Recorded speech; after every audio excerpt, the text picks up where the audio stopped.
धन्यवाद सभापति जी।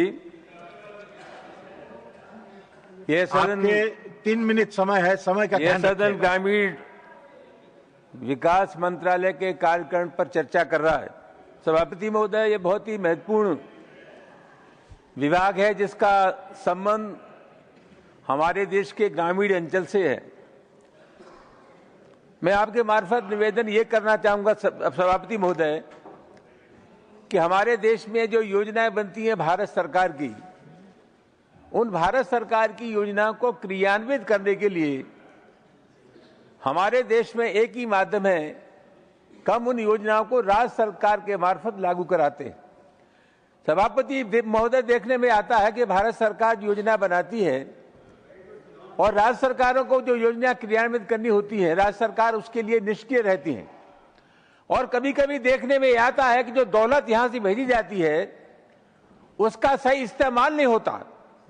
यही वजह है सभापति महोदय कि विकास के नाम पर जो धन आवंटित होता है उसका बहुत बड़ा हिस्सा हमारे देश में खर्च नहीं हो पाता।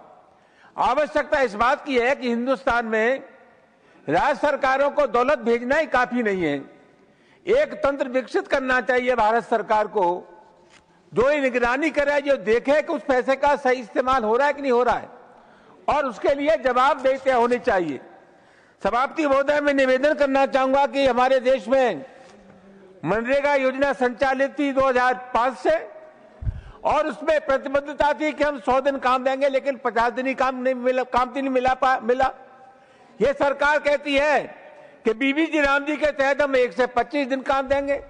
सभापति महोदय, 100 दिन का वादा करने के बाद जब 50 दिन काम मिला है तो ये क्या गारंटी है कि 125 दिन काम मिलेगा। दूसरा सभापति महोदय, सबसे महत्वपूर्ण बात है कि मनरेगा कर्मियों को जो वेतन मिलता है वो काफी विसंगतियां है। हरियाणा में 400 रुपया है, उत्तर प्रदेश में 252 रुपया है। मैं जानना यह चाहूंगा महोदय कि आज की तारीख में जो साधारण मजदूर है वो भी 500 रुपया रोज कमाता है, 252 रुपए प्रतिदिन के हिसाब से कौन मनरेगा मजदूर काम करेगा। और सबसे बड़ी बात यह सभापति महोदय कि पहले मनरेगा में व्यवस्था थी कि 90% भारत सरकार का और 10% राज्य सरकार पैसा खर्च करेगी। आज नई योजना के तहत ये 60% और 40% कर दिया है।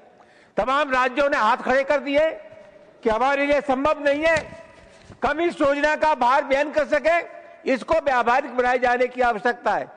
ये सरकार तो अंधेरे में तीर छोड़ रही है, जमीन पर आइए और कैसे ये योजना व्यावहारिक बने उस पर हमें विचार करना चाहिए। सभापति महोदय, मैं एक निवेदन आपके मार्फत ये करना चाहूंगा कि मनरेगा से संबंधित 36,000 रोजगार सेवक हमारे देश में हैं।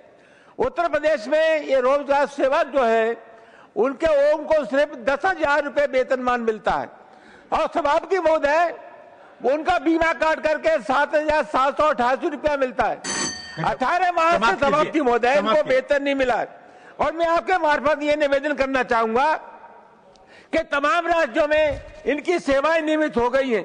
आज हालत क्या है सभापति महोदय, रोजगार सेवक आत्महत्या कर रहे हैं। आगरा में सुदेश कुमार नाम का नौजवान उजरई काम का, उसने आत्महत्या कर ली और उससे जो सुसाइड नोट मिला वो ये था कि 7 महीने से उसको वेतन नहीं मिला था।